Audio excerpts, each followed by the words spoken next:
Corporation చైర్మన్లతో PCC chief Mahesh Kumar Goud భేటీ అయ్యారు. గాంధీ భవన్లో కొనసాగుతున్న ఈ భేటీలో కీలక ఆదేశాలు జారీ చేశారు. పదవులు రాగానే కార్యకర్తలను విస్మరించొద్దని, కార్యకర్తలు ప్రజల మధ్య ఉంటూనే ప్రభుత్వ పథకాలను ప్రజల్లోకి తీసుకెళ్లాలని ఆదేశించారు.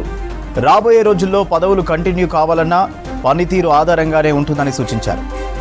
కార్పొరేషన్ చైర్మన్లు పార్టీకి నష్టం చేసే పనులను ఎట్టి పరిస్థితుల్లో ఉపేక్షించేది లేదని అన్నారు మహేష్ కుమార్ గౌడ్. పదవులు రాగానే పార్టీని నిర్లక్ష్యం చేస్తే తగిన మూల్యం చెల్లించుకోవాల్సి ఉంటుందని హెచ్చరించారు. కార్పొరేషన్లకు నిధుల విడుదల సీఎంతో మాట్లాడి ఇప్పించే బాధ్యత తనదన్నారు మహేష్ కుమార్ గౌడ్.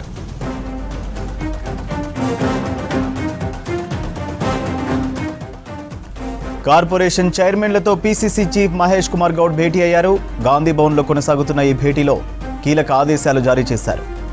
పదవులు రాగానే కార్యకర్తలను విస్మరించొద్దని, కార్యకర్తలు ప్రజల మధ్య ఉంటూనే ప్రభుత్వ పథకాలను ప్రజల్లోకి తీసుకెళ్లాలని ఆదేశించారు. రాబోయే రోజుల్లో పదవులు కంటిన్యూ కావాలన్నా పనితీరు ఆధారంగానే ఉంటుందని సూచించారు. కార్పొరేషన్ చైర్మన్లు పార్టీకి నష్టం చేసే పనులను ఎట్టి పరిస్థితుల్లో ఉపేక్షించేది లేదని అన్నారు మహేష్ కుమార్ గౌడ్. పదవులు రాగానే పార్టీని నిర్లక్ష్యం చేస్తే తగిన మూల్యం చెల్లించుకోవాల్సి ఉంటుందని హెచ్చరించారు.